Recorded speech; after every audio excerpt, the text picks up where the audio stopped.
Chosen one, I need to show you something you have never been shown before. Not a promise, not an encouragement, a revelation. There is a pattern hidden inside your story, a pattern so precise, so deliberate, so unmistakably intentional, that once I show it to you, you will never be able to look at your past the same way again. And I mean that not as motivation, as fact. What I am about to share is going to reframe everything. The betrayals, the losses, the doors that closed, the people who left, the people who stayed and hurt you anyway, the plans that collapsed, the relationships that ended wrong, all of it. Every part of your story that you have classified as a wound is about to be reclassified, not minimized, not explained away, not dressed up in language that makes it sound less painful than it was reclassified, given a different category, a different function in the larger story, a different meaning that does not erase the pain, but makes the pain make sense in a way it has never fully made sense before. Stay with me. Because the part of this message that lands hardest for you personally is coming later, and you need the foundation before it arrives. There is a man in Scripture whose story I want to walk through with you tonight, not because his story is inspirational, because his story is a map, and the map matches your life more precisely than you are going to be comfortable with. His name was Joseph, and before you close, because you have heard the Joseph story, before I need you to understand that you have never heard it the way I am about to tell it. Because most people tell the Joseph story as a story about endurance, about how Joseph suffered and stayed faithful. And eventually, things got better. That is the surface reading. The deep reading is something completely different. The deep reading is about how every single person who wronged Joseph was, without knowing it, moving him exactly where he needed to go. Let that sit for a moment. The brothers who threw him in the pit, the Ishmaelite traders who purchased him as a slave, Potiphar's wife who lied about him and had him imprisoned, the cupbearer who forgot about him for 2 years after Joseph interpreted his dream. Every single one of them thought they were making a choice that served themselves. Not one of them knew they were serving Joseph's destiny. Not one. The brothers thought they were removing a threat. They were booking his transportation to Egypt. The Ishmaelite traders thought they were making a profitable trade. They were the logistics company moving Joseph from Canaan to the palace corridor. Potiphar's wife thought she was getting revenge. She was placing him in the exact location where he would meet Pharaoh's officials, the very people who would one day stand in the room when Pharaoh needed someone who could interpret a dream. The cupbearer thought he simply forgot. 2 years of forgetting meant 2 years of preparation in prison, 2 years that gave Joseph the wisdom and character he would need to manage not just a household, not just a prison, but an entire nation during a global crisis. The timing was not coincidental. The players were not random. The wounds were not accidents. Every person who hurt Joseph was unknowingly a carrier, a vehicle, an instrument in a plan they knew nothing about and would never have chosen to be part of if they had understood what they were doing. Now I need you to look at your own life through this lens, because what was true for Joseph is a principle, not a one-time occurrence. A principle, and principles repeat. Think about the person who betrayed you, the one who took what was yours, who said what they said, did what they did, left the way they left. In the moment, it was damage. In the moment, it was loss. In the moment, it was one of the most painful things that ever happened to you. But what if, and I need you to really follow me here, what if that person had no idea that in the act of hurting you, they were closing a door that needed to close so a different door could open?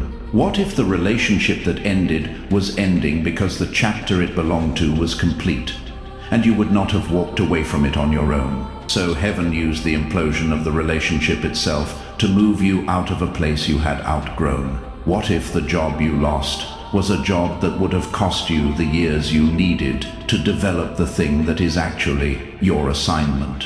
What if the person who underestimated you, who dismissed you, doubted you, told you that you were not enough, was unknowingly activating something in you that comfort would never have activated? Because comfort does not build the kind of person your calling requires. Pain does, resistance does. Being underestimated and then having no choice but to prove in private what you could not prove in public, that does. Every Joseph needs a pit, not because God is cruel, but because there are things that can only be learned going down. Humility is one of them. Dependence on God rather than on people is another. The ability to lead others through suffering, which requires having suffered yourself, is a third. You cannot develop those things on a mountaintop. They are developed in the pit. They are refined in the prison. They are completed in the waiting room of someone else's palace, where you have more than enough reason to be bitter, but you choose every day not to be. That choosing is not small. That choosing is building something in you that cannot be built any other way. I want to slow down here and speak about something that rarely gets addressed in the Joseph story, the pit itself.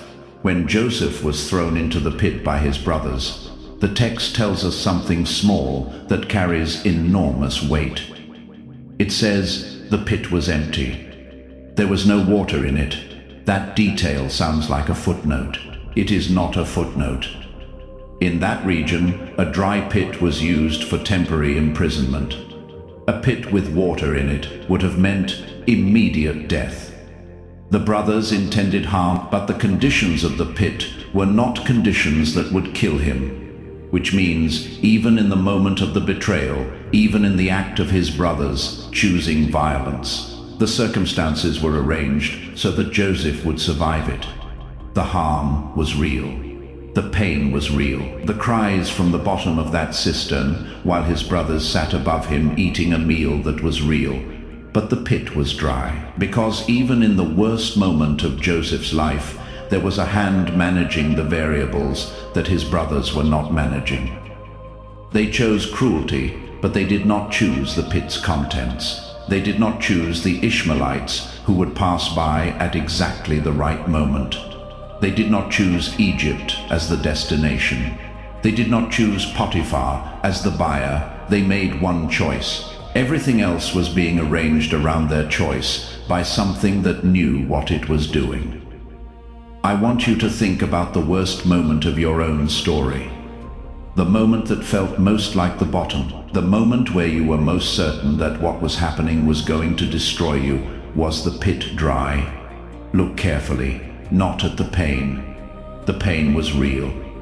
I am not minimizing it. Look at the variables that were outside the control of the person causing the harm. The fact that you survived it, the fact that something somewhere in the circumstance was arranged in a way they did not arrange, the fact that you are here tonight, which means the worst moment did not finish the story. The pit was dry. It was always dry because there was a hand managing what the people who hurt you were not capable of managing. Now I want to go deeper into the prison, because the prison is the part of Joseph's story that I think speaks most directly to where many of you currently are. Joseph was in the prison for years, not weeks, not months, years. And during those years, he did something that most people would not have done. He kept serving. The text says that the keeper of the prison put all the prisoners in Joseph's charge, that Joseph became responsible for everything done in the prison. Joseph did not go underground in the prison. He did not become bitter and invisible. He kept using his gift. He kept serving. He kept showing up in the place. He was as if the place he was deserved, his full attention and his full capacity. And here is why that matters for your life. The gift you carry does not become dormant because the context is difficult. The gift functions in the pit. The gift functions in the prison. The gift functions in the places that do not look like where you were supposed to end up, because those places are part of the path to where you are supposed to end up. And the people you serve in the pit and the prison are not people you are serving by accident. The cupbearer, the baker, the fellow prisoners who needed someone with Joseph's particular ability to interpret dreams. They were not random, they were placed, specifically placed in Joseph's path at the moment when Joseph's gift was needed and when their presence was necessary for the chain of events that would eventually reach Pharaoh. Look at the people who have needed what you carry during your difficult seasons. The conversations you had, the people you helped, the moments where your experience of going through something hard gave you something to offer someone else who was going through the same thing. Those were not coincidences. Those were the prison assignments, the connections that were building the chain that would eventually reach the palace. Now I want to say something about the waiting, because in between the prison and the palace there was a gap. The cupbearer was released. Joseph asked him to remember him before Pharaoh. The cupbearer forgot. 2 years passed. 2 more years of waiting, after what had already been years of waiting. 2 more years after Joseph had done everything right, interpreted the dream correctly, asked for nothing more than to be remembered, and still waited. This is the part of the story where most people, if they were honest, would have stopped believing.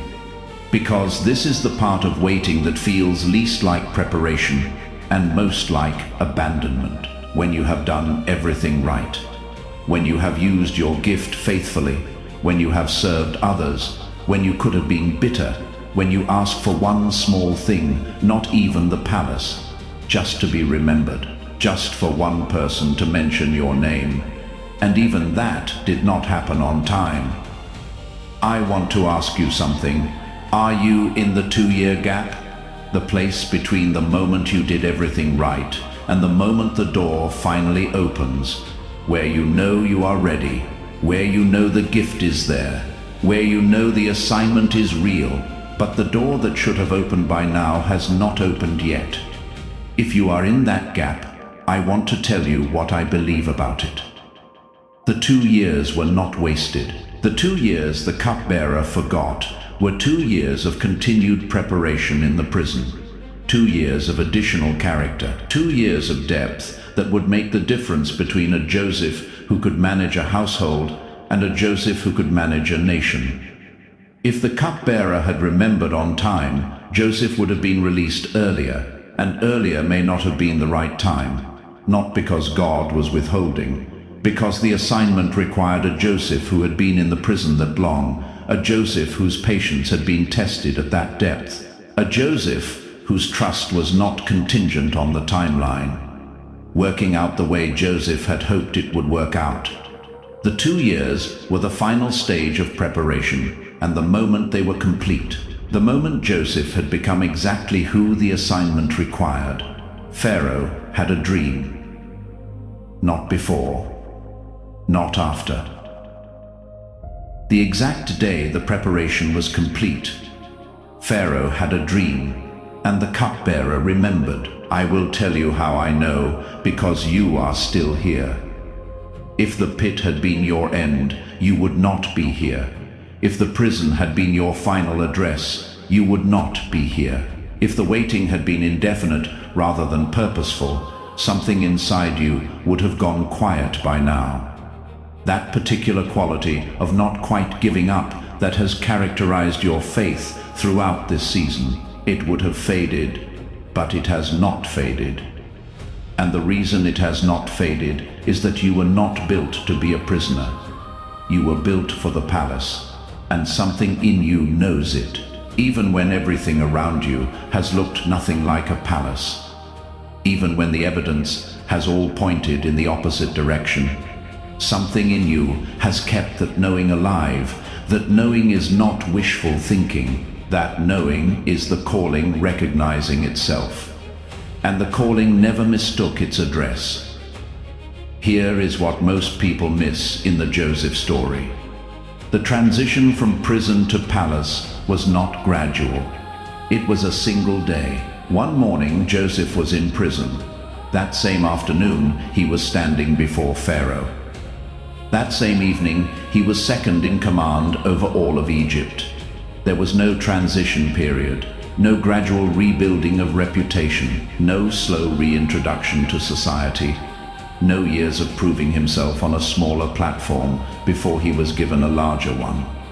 One day, from prison to palace, from forgotten to elevated, from invisible to second in the kingdom. And the reason it happened in a single day is because the preparation had already been completed in the years that came before. Joseph was not promoted and then prepared. He was prepared and then promoted. The groundwork had already been laid. Everything that needed to be built in Joseph had been built. The character was there. The humility was there. The gift was there. The wisdom was there. The capacity to manage something large without losing himself in the process that was there. He was ready.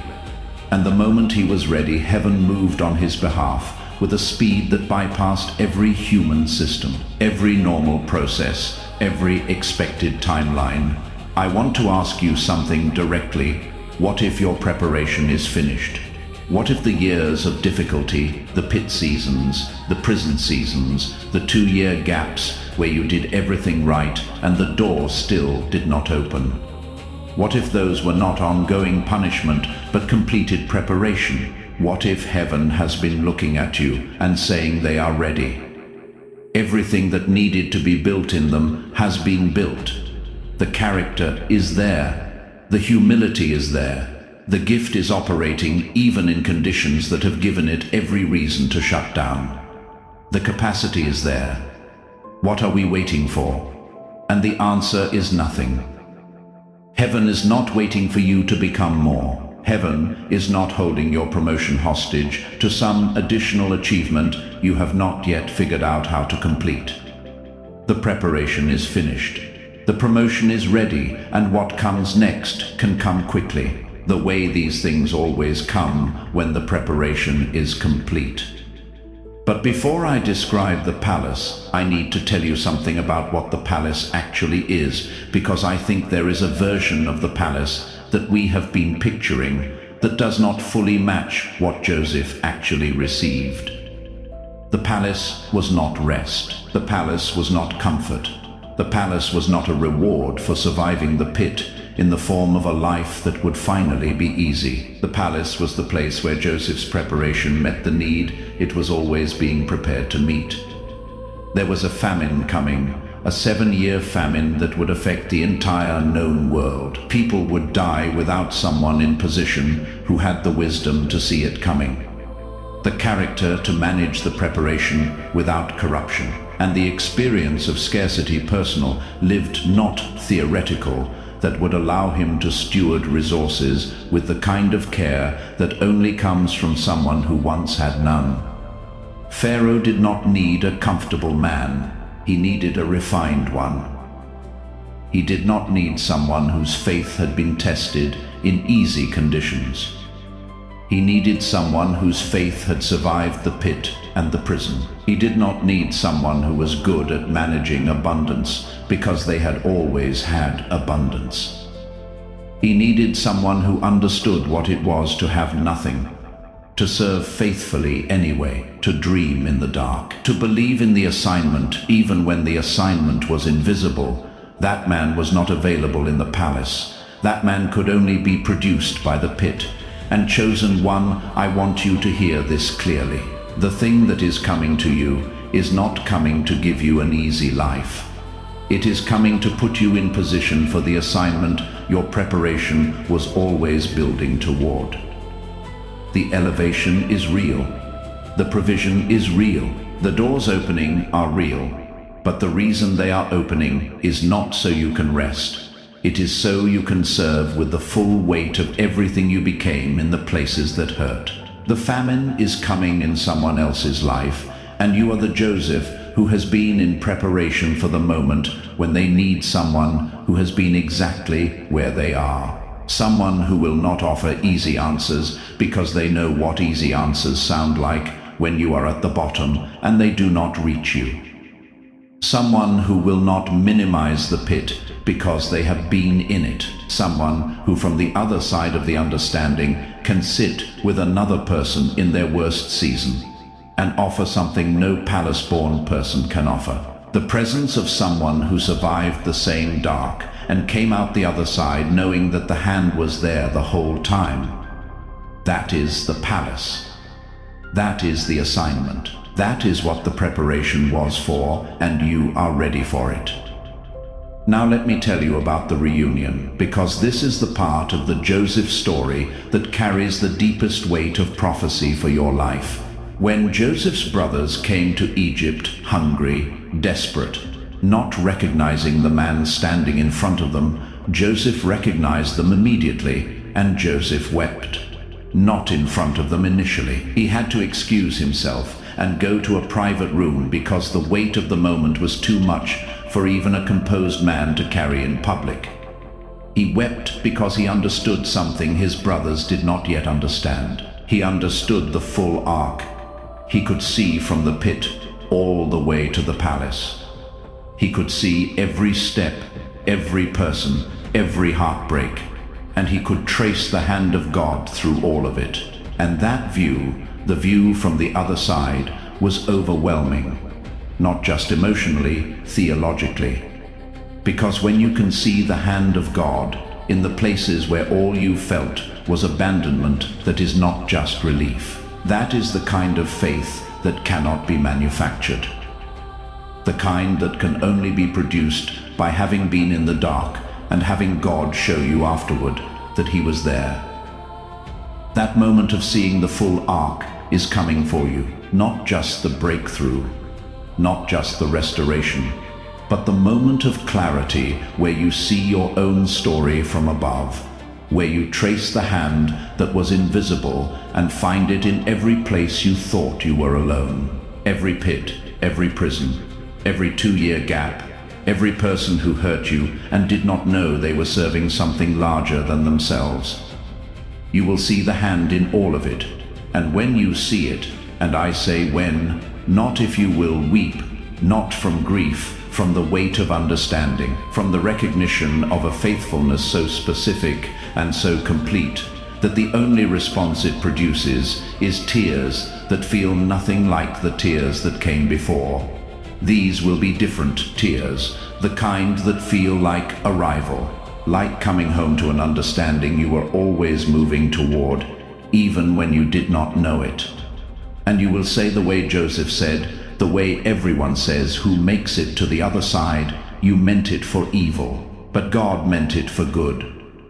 I want to speak now about what that reunion requires of you tonight, because there is something you are being invited to do that is harder than anything else I have said in this message. You are being invited to begin the process of releasing the people who were instruments in your pain, not for their sake, not because what they did was acceptable, not because the wound was not real. For the sake of the hands you need to have free for what is coming. Joseph, before he revealed himself to his brothers, had to choose whether to carry the weight of what they had done or to carry the weight of what he was about to receive. He could not carry both. Not because forgiveness erases the past, because the past, when carried into the future, becomes a tax on everything you receive. Every resource that comes into a hand, clenched around an old wound, has to fight to get in. Every blessing that arrives has to navigate the weight of what is already being held. The hands need to be open, not empty. Open, ready to receive without the grip of what was, and opening the hands, beginning the process of releasing the people who were unwitting carriers of your transportation, is not a single moment. It is a decision made once and then remade, sometimes daily until the weight is gone. You do not have to feel it yet. You just have to decide it. The decision comes first. The feeling follows the decision, and the palace follows both. Say this with me out loud. Right now, what was sent to destroy me was used to develop me. The people who moved against me were moving me forward without knowing it. Every closed door was direction. Every betrayal was transportation. Every pit had a purpose. Every prison had an assignment. Every 2-year gap was final preparation for a single-day promotion. I release what happened. I release who did it. I release the weight I was never meant to carry into this next season. I declare that I am not defined by the pit. I am not addressed by the prison. I am not identified by the waiting. I am the Joseph of my story, the one who served faithfully in the difficult places, the one who kept using the gift when there was no visible reason to, the one who did not become bitter when becoming bitter would have been the easiest thing. I stepped forward prepared, positioned, ready for the palace, ready for the assignment, ready for the day when everything that was used against me becomes the testimony that serves someone else's survival. In Jesus' name, amen. Chosen one. If this word found you at the right moment, if something in your spirit confirmed what was spoken, leave a comment below with the words, "I was being carried," because you were, even when it did not feel like it. Especially when it did not feel like it. You were never being abandoned, you were being transported, and the destination is about to become visible. Subscribe so you are here when the next word comes.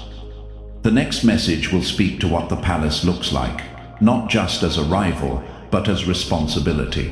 Because what Joseph received on that single day was not just elevation, it was assignment.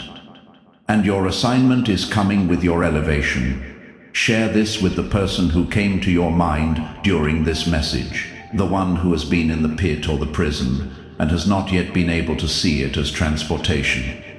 They need someone to tell them what you just heard.